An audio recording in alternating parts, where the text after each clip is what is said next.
Hello guys and gals, this is Willowplayz, or you can call me Willow for short, and this is a new series. This series I have been trying over and over and over and over and over again on repeat, trying to find a way on how to do this originally, because this is an original idea. I am 99.9% sure that no one else has done this series, either in what if style or texting style. Because, yeah, I'm pretty sure no one has done this idea before. But I just wanted to find a way on how to do the idea very differently instead of starting from like the beginning. I want to do something like really interesting at the beginning of this on what if. So it's been taking me ages to word it out on how I want this played out. Because I cannot write a script at the moment. Because, yeah, I just can't at the moment. If I were to have a script, I would need a computer. Not just a phone where I can use the app. I want to use a app on either an iPad so I can see it while I'm actually doing it on my phone, the what if. That's how my idea of reading the script would be. That's how I want it to be, because I can only do this with my phone at the moment. And if I were, it takes too much time after writing it down, then writing it on paper. It would just be easier if I had another what's it called? Device, If I had like an iPad, I could easily do this with y'all. But never mind that.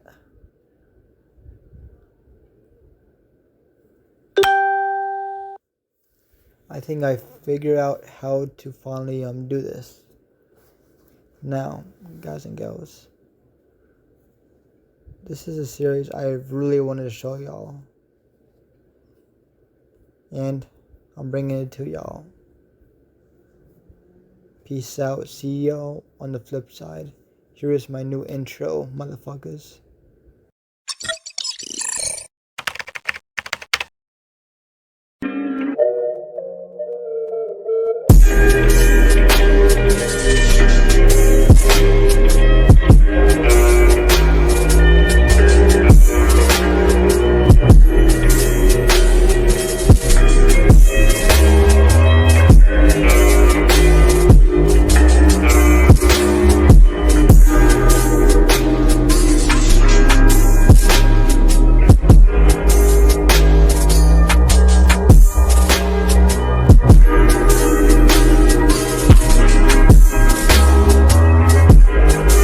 Now, we see me enter a library. As you see me walking down the hall of the library, looking through each bookshelf until I get into a certain one. You find me scrolling through all the books, finally finding one. As I walk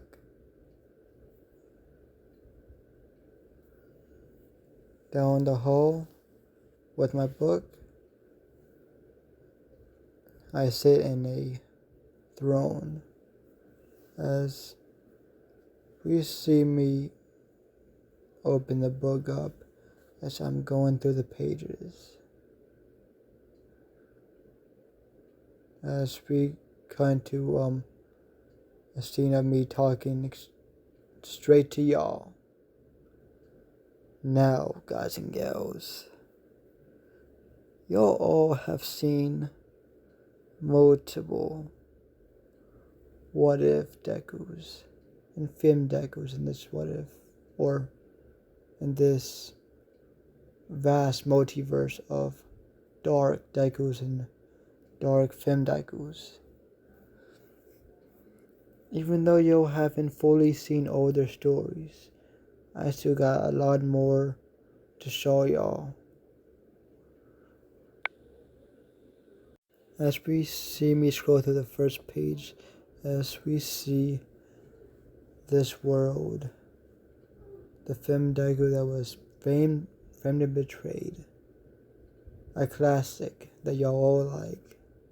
Don't worry, there's gonna be a point in time where I will show you this one as I'm scrolling down some more different pages as we see some of my past work and a newer one that I haven't shown before.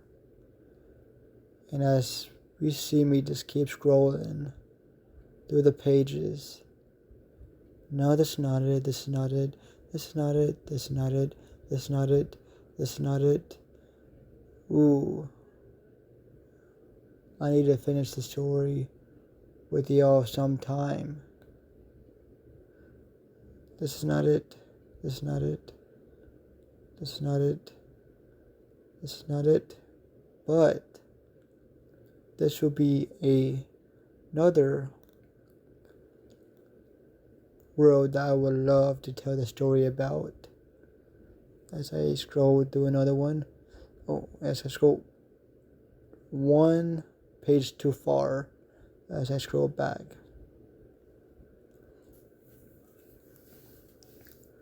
Now, guys and gals, this is a world where, what if Deku was not originally born on the world of MHC? What if she was born in another world originally and then got transported into the MHA world? What if Deku did not want to become a hero? Instead, what if she wanted to be a army man or army woman in her case? What if she wanted to be in the army? What if after being in the army, she decides she wants to come back home and see her family to catch up on what has been going on?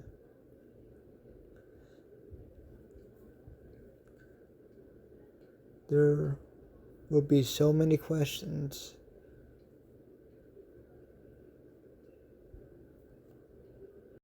In the story, there will be heartache. There will be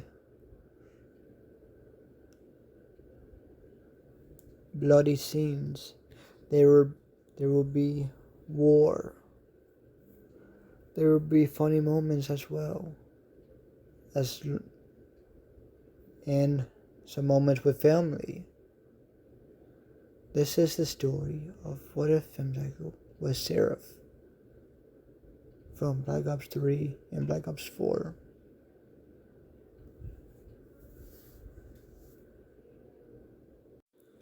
As we see a girl with blonde hair and blue eyes, as she's sitting in a chair in her room, as she starts hearing gunshots all around her mansion, as she thinks, so it's time.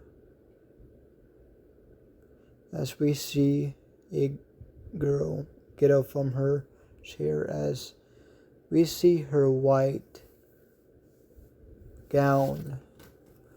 nightgown, as we start seeing the girl walk out of her room, as she opens the door to her room, as we see her security guards as they're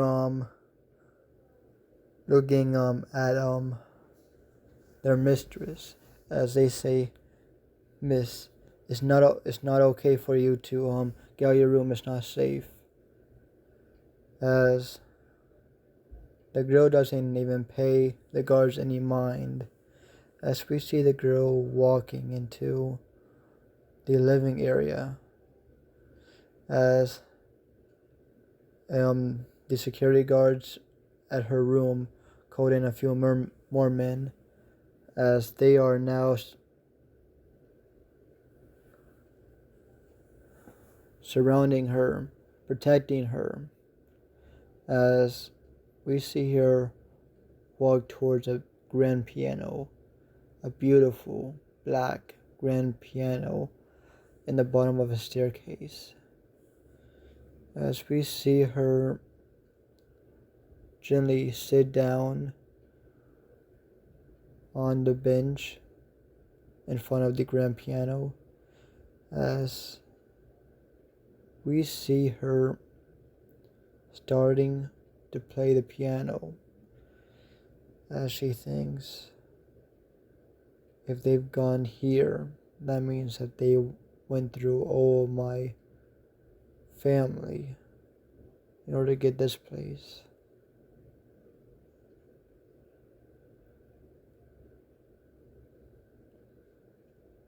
They really are going to win this time. But it's okay. As we see the girl smile, as we see her continuing to play the piano, as though every gunshot, every sound that is made, the piano makes an emphasis on each noise, makes it more profound.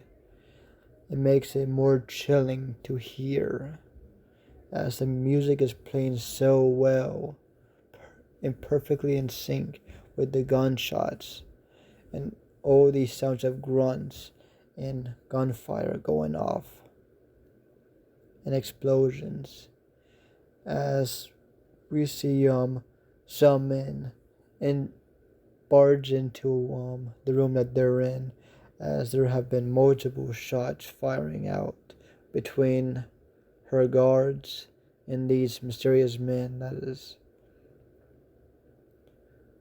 coming to take her life. As some of the men drop dead, while some are majorly hurt, continuing to fight on for their mistress' life. As some time passes on until the last man of her security drops dead, as some of the men that was coming inside that was now inside of the room sees the girl, as they are enchanted, as it looks like a fairy is literally playing a piano. What they're hearing right now, it's the music of death. This is what you will hear whenever you're about to die. This is a song that in their minds that the Grim Reaper would love. As some of them point their weapons at the girl as they say, "Hands up," while the girl just continues playing. As the other man looks at his fellow comrade as he says, "Do we have to do this?"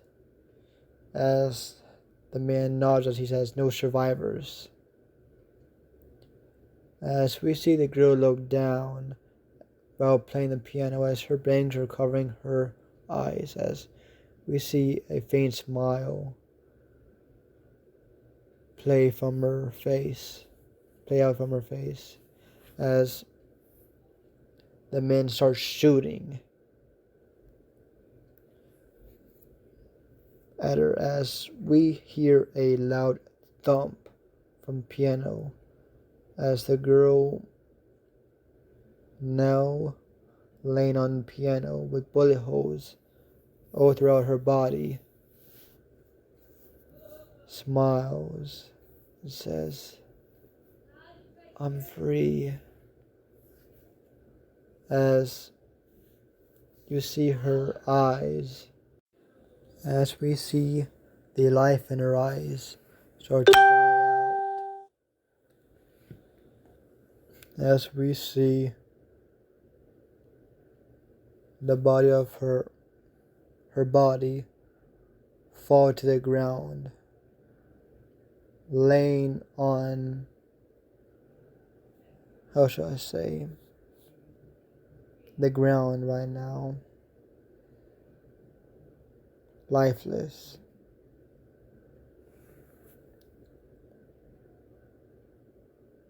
As we skip to an unknown amount of time later in another world, as we see a girl with whitish silverish hair that looks like this picture right here, as we see a girl with a tattoo under her left eye saying beauty, as we see her pink slit eyes, as we see the girl in this certain girl in a airport, as she's carrying a duffel bag and dragging a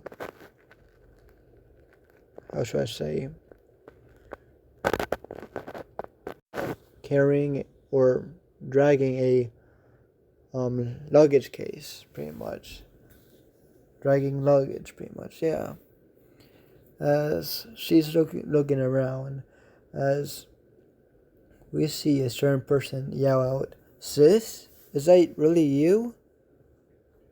As we see a faint smile play out this girl's face, as this is the same smile of the dead girl, as we see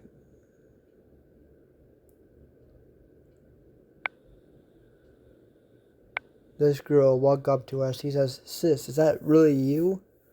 As she says, "Yes, it's me."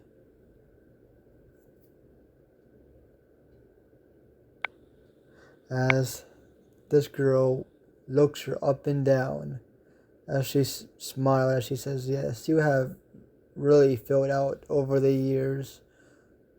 As she hugs her real tight, as she starts to cry, "Sister, I missed you. Izumi, I have missed you so much. Why did you have to go to the military? I haven't seen you in years." As the girl that we know now, named Izumi, smiles at her sister, Rumi. As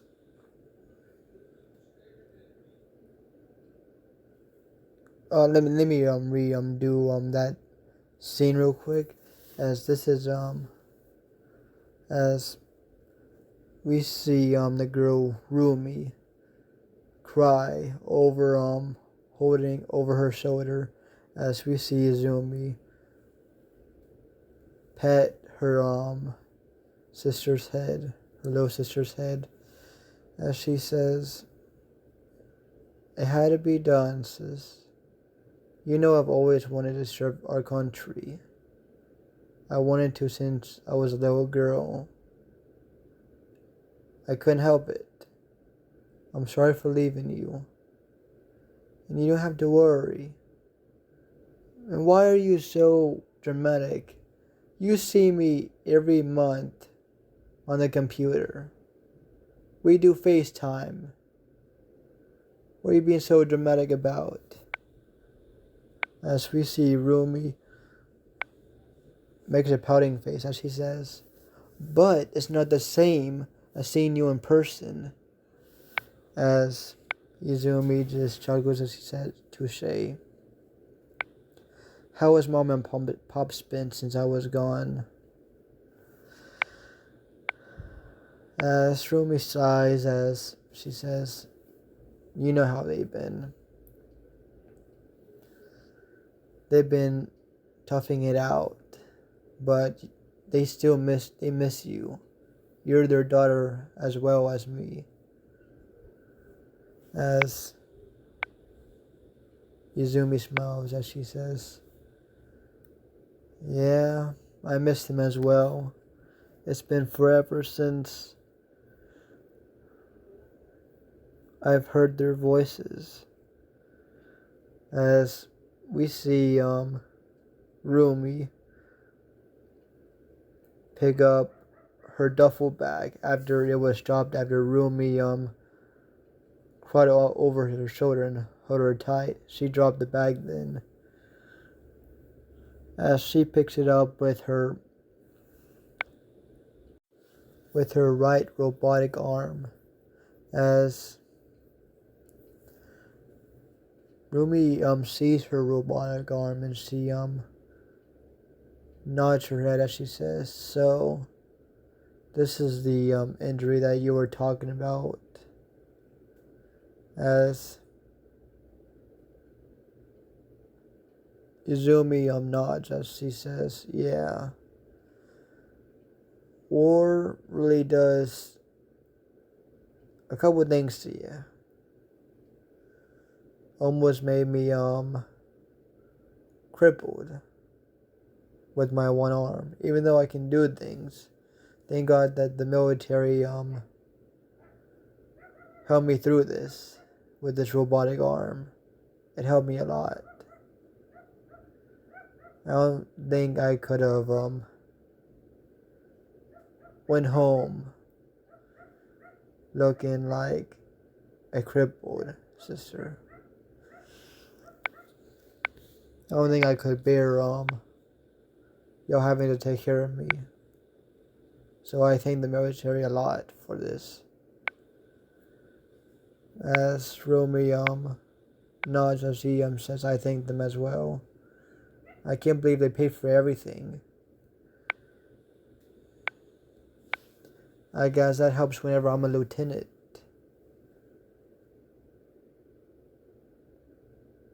Whenever I'm up in the ranks in the military. That's the good things about it. As I'm a lieutenant. As Rumi struggles, as she says, as she does a very comedic yes sir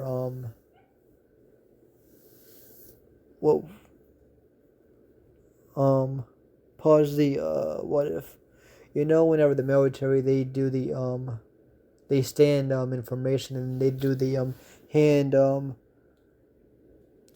their forehead. That's what she's doing right now as she says, yes ma'am,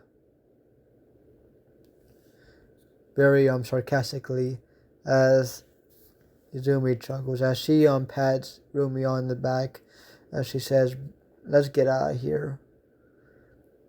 As Rumi nods as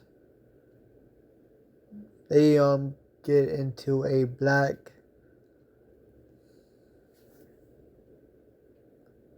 BMW. As,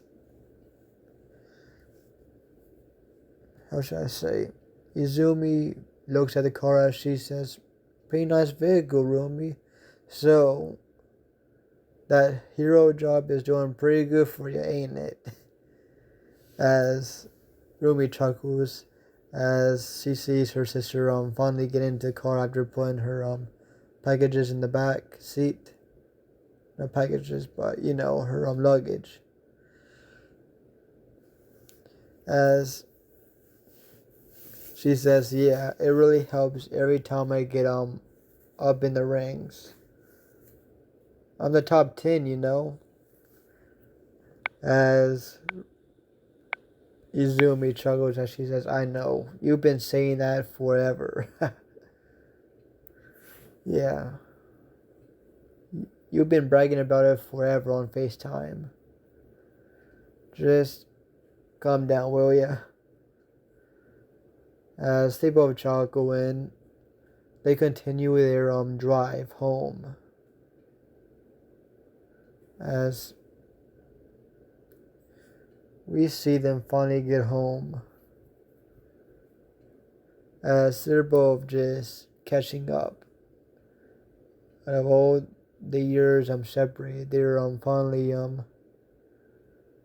just catching up with each other, as it has been 10 years, around 10 years since Izumi gone and went into the military, as they are around their 30s right now, around the same time as canon storyline.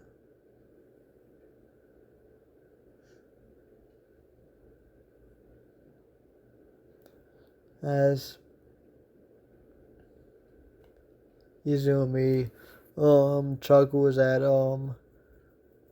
Rumi's sarcastic statement that she just made with her, as they are walking to their front door, as they see their mother and father in the couch watching TV, as they look at Izumi with wide eyes, as they both get up immediately and they run towards their daughter, as they hug her very tight, as Izumi is very caught off guard by that, as she almost fell. Thank God she didn't. But now, though she did not fall, she cannot breathe right now, as she says, "It's really nice to see you too, Mom, Dad, but I really need to breathe." As their mom and dad struggles, and they let go of Izumi, as they say, we need to catch up, Izumi. Catch us up on what happened. We tell us everything. We miss you so much, daughter. Even though we see you on FaceTime here and there, it's not enough. Just catch us up on everything, even if we know it, Izumi. As Izumi smiles, as she says, "Okay." As her stomach starts to growl, as she says, as she holds her stomach, as she has a very embarrassed face, as she says, "Damn it. I haven't eaten since I got on a plane." As Izumi's and Rumi's mom and dad struggle, as they say for them to sit down on the couch, as they're gonna make dinner for them, as it is around noontime that she came back from her flight back to Japan, as we see we have another time skip, as it is now night and dinner has just finished being done, as the parents put all of the food on the plates. They separated to 4 sides of the table, and they all sit down with Izumi and Rumi on one side and them two on the other, as they smile, as they make grace, they pray grace, and they eat dinner. And while eating, they talk, as time passes very fast that night, and after having dinner, talking to her parents and Rumi, Izumi is walking with Rumi, as right now they are drunk, as they are adults right now, and because they are adults, they are literally drinking with the parents as they partied because of Izumi's return, as they literally had a bar party or whatever you want to call it. They partied hard while eating dinner. They drank a lot. They drank vodka. They drank beer. Well, Izumi really likes frozen margaritas. And her parents knew that she was coming back, but didn't know she was coming back as soon as she did. So they made sure that they had frozen margaritas ready for her return. As she drank a lot of margaritas and quite a bit of vodka. But I say, as she is hammered, as she is struggling to walk straight through the hallway with Rumi, as they're holding each other up, as they're literally just play fighting at this moment while walking to a room for them to sleep in. As Rumi says, "You're not stronger than me, Izumi. I have always been stronger than you." As she coughs a little bit after saying that, as Izumi chuckles, as she puts her hand on her face, slaps her very lightly, and she says, "In your dreams, because of your quirk, you look like a rabbit." Little rabbit. As she has a cheeky smile, as she says, "What are you gonna do? Bring me to the rabbit hole? Are you the rabbit that's going to lead me to the rabbit hole? Are you going to lead me to Alice in Wonderland?" As Rumi growls at that. As, "Oh, my bad. I must have gotten the wrong animal. Are you a Pomeranian now?" As she chuckles as they finally find a room, as she pretty much busted the door down on accident. As they both looked at each other, as one of their parents are passed out while one is on the couch, as I'm going to say their father's on the couch, as he is still drunk, as he yells, what is that, Izumi? Rumi, what did y'all do? What did y'all do?" As he starts crying. As he starts muttering things. "Oh, this brings back memories of Izumi and Rumi as children, breaking the doors, making me pay so much money for repairs."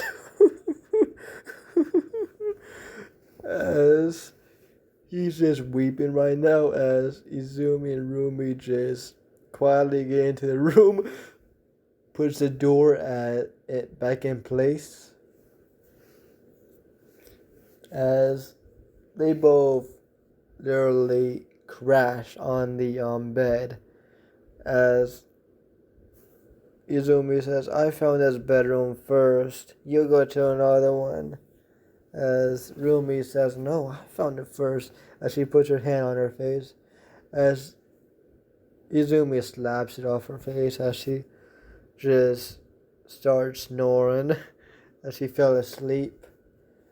As Izumi looks at her, as she smiles as she brings a lock of her hair out from her eye, as she brings it back in place behind her ear, as she smiles as she says, "I miss you, big sister."